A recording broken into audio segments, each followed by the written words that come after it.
என் ஆன்மாவில எள்ளுக்குள் எண்ணெயாக நீ இந்த ஆன்மாவிற்கு உள்ளொளியாக நீயே இருக்கிறாய். எனக்கு அதனால்தான் இந்த நட்பு வேறு எங்கும் இல்லை, இங்கேயே உயிர் நட்பு. உயிர் நட்பு என்றால் உயிர் நண்பன். யாருக்கு? கடவுள் நமக்கெல்லாம் உயிர் நண்பன். அதனாலதான் எங்குரு தீமையும் எனை தொடராவகை கங்குலும் பகலும் மெய் காவல் செய் துணையே என்று. அந்த துணையே என்பதுதான் நட்பாகவும் உறவாகவும் நமக்கு எந்த நேரத்திலும் இடர்பாடு வந்துவிட்டால் உடனே கைதூக்கி கொடுப்பதற்கு நமக்கு இங்கேயே இறைவன் இருக்கிறான்.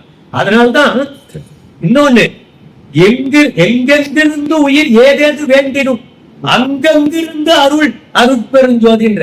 இப்ப எங்க இருந்தாலும், சவுத் ஆப்பிரிக்காவில் இருந்தாலும் அமெரிக்காவில் இருந்தாலும் எந்த நாட்டில் இருந்தாலும் ஒரு உயிர் கடவுளை வேண்டுதல், எங்கெங்கிருந்து உயிர் ஏதேது வேண்டினாலும் அங்கங்கிருந்து அருள் அருட்பெருஞ்சோதினா அங்கங்கிருந்ததுன்னா அவரவர்களிடம் இருந்தே. அங்க அமெரிக்காவில் இருக்கிறாருன்னா அவருடைய புருவ மத்தியிலும் இதே இறைவன் தான் இருக்கிறான், அங்கிருந்தே அவர்களுக்கு உதவி செய்யும். அப்ப இந்த இடம் தான் நம்ம முழுமையா புரிந்து கொள்ளக்கூடிய இடம். இந்த இடத்தை புரிந்து கொண்டா நாம் வெளியே எங்கேயும் தேட வேண்டிய அவசியம் இல்லை, வெளியிலே போய் கையேந்த வேண்டிய அவசியம் இல்லை. அப்ப இங்கேயே கடவுள் இருக்கிறான். நீங்க இங்கே இருக்கிற கடவுளிடம் கேட்பதுதான் நம்முடைய கேட்டீங்கன்னா உடனே காது கொடுத்து கேட்கறதுக்கு கடவுள் இங்கேயே இருக்கிறான். நீங்க நினைச்சாவே போதும், சத்தம் போட்டே சொல்ல வேண்டாம், நினைச்சாலே இங்க இருக்கிற இறைவனுக்கு காது கேட்கும். அப்ப அந்த அளவிற்கு நட்பாகவும் துணையாகவும் உறவாகவும் நமக்கு உள்ளேயே இருந்து கொண்டிருப்பவன் இறைவன். அதன் மூலம் என்ன சொல்ல வருகிறார் வள்ளல் பெருமானா? இறைவன் நமக்கு நட்பாக இருக்கிறான், இறைவன் எல்லா உயிருக்குள்ளும் உள்ளொளியாக இருக்கிறான், எல்லா உயிரையும் நட்பாக நாம் பாவிக்க வேண்டும், உறவாக பாவிக்க வேண்டும் என்பதுதான் இதுல நம்ம தெரிஞ்சுக்க வேண்டிய செய்தி. இன்னொன்று, குணங்குறி முதலிய குறித்திடாது எனவே அனங்கர கலந்த அன்புடை நட்பே. இந்த குணங்குறி முதலிய, இவருக்கு நல்ல குணம் இருக்கு, இவருக்கு கெட்ட குணம் இருக்குது, இவர் சரியில்லை அவர் சரியில்லை அப்படின்னு ஒதுக்கிடாம குணத்தை குறியீடாக அதையெல்லாம் குறித்து அதை பற்றியெல்லாம் நினைக்காமல் எனையே அனங்கர கலந்த இரண்டர கலந்த அன்புடை நட்பே. அந்த அன்புடைய நட்பு இருந்ததுன்னா குற்றம் தெரியாது. நமக்கு துரியோதனனுக்கும் கர்ணனுக்கும் ஏன் குற்றம் தெரியலன்னா இந்த குணத்தை குறிப்பிட்டு அவர்கள் நினைத்து பார்க்கல, நட்பு என்ற ஒன்றை மட்டுமே அவர்கள் பார்த்திருக்கிறார்கள். அதனால்தான் ஜீவகாருண்யத்திற்கு குணங்குறி முதலிய குறிக்க வேண்டிய அவசியம் இல்லை. தர்மசாலையில எங்கேயாவது கொலை தவிர்த்தோர் மட்டும் உள்ளே புகுதல் வேண்டும் இருக்குதா? அங்க இல்ல, அங்க நட்போட எல்லோருக்கும் உணவு பரிமாறிடும். அதுக்காக தான் குணத்தை குறியீடாக அதை குறித்து அதை இவருக்கு கெட்ட குணமா இருக்குது, இவன் துரியோதனன், இவனுக்கெல்லாம் நம்ம உதவி செய்ய வேண்டியது இல்லைன்னு கர்ணன் நினைக்காத காரணம் இந்த குணங்குறி முதலிய குறித்திடாது எனையே அனங்கர கலந்த அன்புடை நட்பு. இந்த நட்பின் இலக்கணம் குற்றத்தை ஆய்வது இல்லை, ஆனால் தனிப்பட்ட முறையில ரெண்டு பேரும் பேசிப்பாங்க, ஏப்பா இதெல்லாம் நீ செய்யாம இருந்தா நான் நல்லா இருக்குமே அப்படின்னு நட்பு ரீதியா சொன்னாங்கன்னா ஒருத்தருக்கு ஒருத்தர் தெரிந்து கொள்வாங்க. அது அடுத்தது, அது அவர்களுக்குள்ளது. நம்ம அதை மூணாவது நாள் அதுல சொல்ல வேண்டியதில்லை.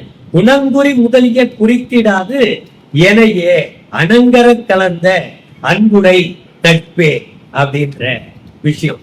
இன்னொன்னு, உறவு பத்தி சொல்லும் பொழுது களைப்பு அறிந்து எடுத்து கலக்கம் தவிர்த்து எனக்கு இழைப்பு அறிந்து உதவிய என் உயிர் உறவு. இந்த உறவு என்பது என்னன்னா, யார் எப்பொழுது எந்த உதவி தேவைப்படுகிறது அந்த நேரம் தான் களைப்படைந்து போய் இருக்கிற நேரம், கையறு நிலையில இருக்கிற நேரம். இந்த நேரம் தான் களைப்பு அறிந்து எடுத்து கலக்கம் தவிர்த்து எனக்கு இழைப்பு அறிந்து உதவிய, என்னுடைய இயலாமையை தெரிந்து கொண்டு என்னை அதிலே இருந்து மீட்டெடுத்து எனக்குள்ள இந்த கலக்கத்தை, எனக்கு உள்ளே இருக்கின்ற இந்த கவலையை இதையெல்லாம் நீக்கி எனக்கு இழைப்பறிந்து நான் எதனால் களைப்புற்றிருக்கிறேன் என்ற காரணத்தை அறிந்து எனக்கு உதவிய என் உயிர் உறவே. இப்ப இந்த உயிர் உறவு என்ன செய்கிறது? நாம் இங்கே பிறக்கும் பொழுது இருள் நிலையில தான் பிறக்கிறோம். எல்லோரும் இருள் நிலையில இருக்கும். அதை கடவுளுக்கு நல்லா தெரியும். அவர் தானே படைச்சிருக்கிறார். கடவுளை பார்க்க விடாம செய்யறதும் அவரே மறைப்பாக இருந்து அதையும் கடவுளே பற்றார். அப்ப அவருக்கு நல்லா தெரியுது. அப்ப அவர் தான் வள்ளல் பெருமான் போன்ற ஞானிகளை வரவழைத்து அவர்கள் மூலமாக ஒரு குரு ஸ்தானத்திலிருந்து மக்களுக்கு கடவுளை அறிந்து கடவுளை உணர்ந்து அம்மயம் ஆதல் எப்படி நீ போய் சொல்லு. பேருற்ற உலகில் ஒரு அந்த ஆரம்பிக்கிற அந்த பாடல்ல மிக அழகா சொல்லுவேன். இது தேவையில்லாம சமய மதங்களினால் போருற்று வீணாக போயிட்டாங்க, உயிரெல்லாம் திறந்துட்டாங்க. இனி அப்படி ஆகிவிடக் கூடாது.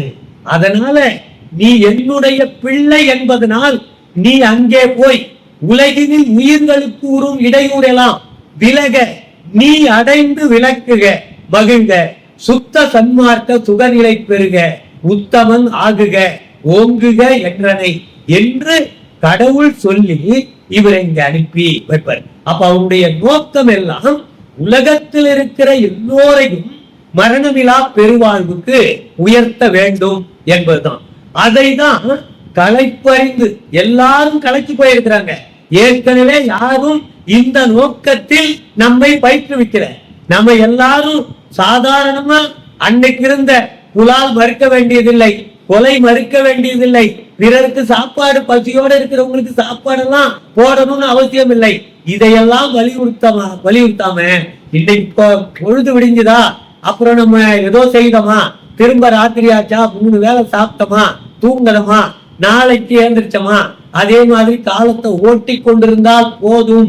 இடையிலே கொஞ்சம் பக்தி, அதையும் உண்டியல் நிரப்பக்கூடிய பக்தியாக சொல்லி நம் காலம் எல்லாம் வீணாக போயிட்டது. இந்த நிலையில தான் வள்ளலாரை கடவுள் அனுப்பி வைக்கிறார். அப்போ வள்ளலார் ஒரு நிறைவான தத்துவத்தை எடுத்து சொல்லுவதற்காக கடவுளால் அனுப்பி வைக்கிறார். நிறைவான தத்துவம் என்ன? கடவுளை உணர்ந்து கொள்ளணும். இன்னும் ஒன்று, நிறைவான தத்துவம் அப்படின்றத விட இன்னொரு முக்கியமான பாடல்ல வள்ளல் பெருமான் ஒரு பாடல்ல சொல்லுவார். அன்னையே அப்பா திருச்சிற்றம்பலத்தியன் ஐயனே இவ்வுலகத்திலே பொன்னையே உடையார் வறியவர் மடவார் புகழும் ஆடவர் இவர்களுக்குள் தன்னையே அறியா பிணியினால் ஆவி தளர்கின்றார்.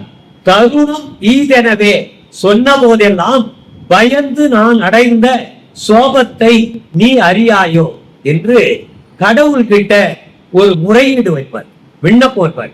வள்ளல் என்ன சொல்றாரு? நம்முடைய மாணிக்கம் ஐயா இங்க தலைமை உரையாகவும் வரவேற்பு உரையாகவும் நிகழ்த்தும் போது ஒன்னு சொன்னார். தன்னை அறிதல் வேண்டும் அப்படின்றத ரொம்ப அழகா எடுத்து சொல்ற. இந்த தன்னை அறிதல் இல்லாத காரணத்தினால்தான் இதுவரை தன்னை அறிந்து கொள்ளக்கூடிய வழிவகைகள் நமக்கு தெளிவா சொல்லல. இறைவனை அறிந்து கொள்ளக்கூடிய வகையை நமக்கு சொல்லி இருக்கிறாங்க. தன்னை அறிந்து கொள்ளாமல் இறைவனை அறிந்து கொள்ளவே முடியாது. எவ்வளவு வருஷம் நம்ம இறைவனை பத்தி பேசிக்கிட்டே இருக்கலாம். வேதத்துல சொல்லாத விஷயமா இறைவனை பத்தி. ஆனா எத்தனை பேருக்கு தெரிஞ்சது? வேதத்தை கரைச்சி குடித்த வேத விற்பனர்களுக்கே கடவுளை பத்தி தெரியாது. ஆனா அப்படி இருந்த இந்த அன்னையே அப்பா திருச்சிற்றம்பலத்து என் ஐயனே இவ்வுலகத்திலே இந்த உலகத்தில் பொன்னையே உடையார், மிக பணக்காரரா இருக்கிறவங்க இருக்கிறாங்க, பொன்னையே உடையவர்கள் இருக்கிறாங்க, வறியவர்கள் பரம ஏழைகள் இருக்கிறாங்க, மடவான் பெண்கள் இருக்கிறாங்க, புகழும் ஆடவன் ஆண்கள் இருக்கிறாங்க. இவர்களுக்குள் தன்னையே அறியா பிணியினார். இது ஒரு பிணின்ற தன்னை அறியாத நிலை என்பது ஒரு பிணி.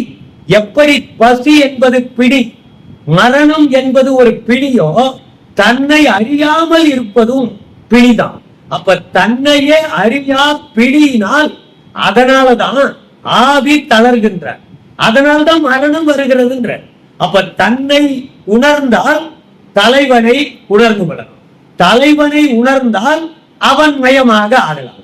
அப்போ முதல் ஸ்டேஜே நம்மை உணர்ந்து கொள்ளலாம். ஒவ்வொருத்தரும் தன்னை உணர்ந்து கொள்ள. அப்ப தன்னை உணர்ந்து கொள்ளும் பொழுதுதான் நம்ம ஆன்மாவை பற்றிய புரிதல் முழுக்க இருக்கு. ஆன்மாவிற்கு உள்ளொளியாக ஐயா மன்னிக்க ஐயா வந்துட்டீங்களா? அந்த 10வது ஸ்ட்ரீட்டுக்குள்ள வெளியில ஒரு 2-3 பேர் நிக்கிறாங்க பாருங்க, அங்க வந்திருக்கேன். உள்ள ஐயா ஒரு புக்கு கொடுப்பாங்க, அதை மட்டும் வாங்கிடுங்க. போஸ்டர்ல வர ஸ்கூட்டர்ல எடுத்துன்னு வர. அப்போ தன்னை அறிதல் என்பதுதான் தன்னையே அறியா பிடியினால் ஆவி தளர்கின்ற. அப்போ மரணம் நம்ம எல்லாம் நினைச்சுக்கிட்டு இருக்கிறோம், மரணமிலா பெருவாழ்வு வள்ளல் பெருமான் சொல்றாரு. தன்னை உணர்தல் என்பது ரொம்ப ரொம்ப எளிதுதான். ஆனால் இதை ஒரு பிடியாகவே வைத்துக் கொண்டு நம்ம அதை அறிந்து கொள்ளாமலே இருக்கிறோம். அதை அறிந்து கொண்டால் மரணமிலா பெருவாழ்வு எளிதா நமக்கு கிடைக்கும். அப்போ தன்னையே அறியா பிடியினால் ஆவி தளர்கின்றாள் தருணம் ஈதெனவே சொன்ன போதெல்லாம்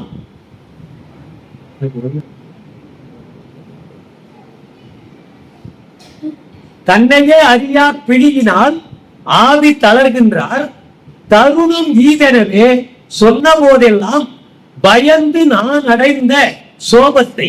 இப்படி ஒவ்வொருத்தரும் தன்னை அறியாத நிலையிலேயே இருக்கிறாங்க.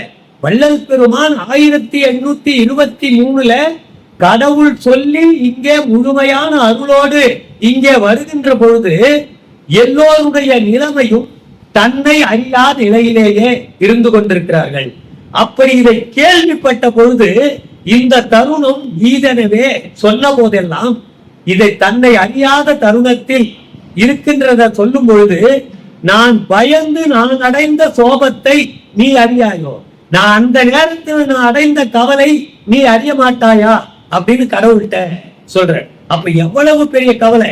வள்ளல் பெருமானார கடவுள் பெரிய வேலையை கொடுத்து இங்க அனுப்பியிருக்கிறார். இந்த உலகத்தில் இருக்கிற எல்லோரையும் கடவுள் நிலை அறிந்து அம்மயம் ஆதல் ஆக்குவதற்காகத்தான் அவரை படைக்கிறார். அப்படிப்பட்ட நிலையில இங்க வந்து பார்த்தா இது அவளுக்கு எளிதான காரியம் மாதிரி தெரியலையே. மரணமிலா பெருவாழ்வு. ஏன்னா யாரும் தன்னை உணர்ந்து கொள்ளக்கூடிய, ஏன்னா எல்லாரும் புறத்திலேயே இருக்கிறாங்க, புற விஷயத்திலேயே கவனம் செலுத்தி இருக்கிறாங்க. அத விஷயத்திற்கு வந்தாதான் தன்னை உணர முடியும். அப்போ இந்த நிலையை பார்த்த உடனே என் கவலை உனக்கு தெரியுதாயா அப்படின்னு கடவுளை பார்த்து கேட்கிறார். இந்த பாடல்ல கடவுளை பார்த்து கேட்கிறார். ஆனா அதுக்காக அவருடைய முயற்சியை விட்டுல. அதுக்கப்புறம் 5818 பாடல் பாடுறாரு. 1596 200 வருஷம் ஆயிடுச்சு. இன்றைக்கும் நானே சன்மார்க்கத்தை நடத்துகிறேன்னு சொல்றாரு. கடவுள் தான் நமக்கு துணையாக இருக்கிறார், கடவுள் தான் நட்பாக இருக்கிறார், கடவுள் தான் உயிர் உறவாக இருக்கிறார் என்றெல்லாம் நமக்கு. அப்போ தன்னை களைப்பு அறிந்து எடுத்து கலக்கம் தவிர்த்து, அப்படிப்பட்ட கலக்கம், அந்த கலக்கத்தை நீக்கக்கூடிய உயிர் உறவாக இருப்பது இறைவன் தான். நான்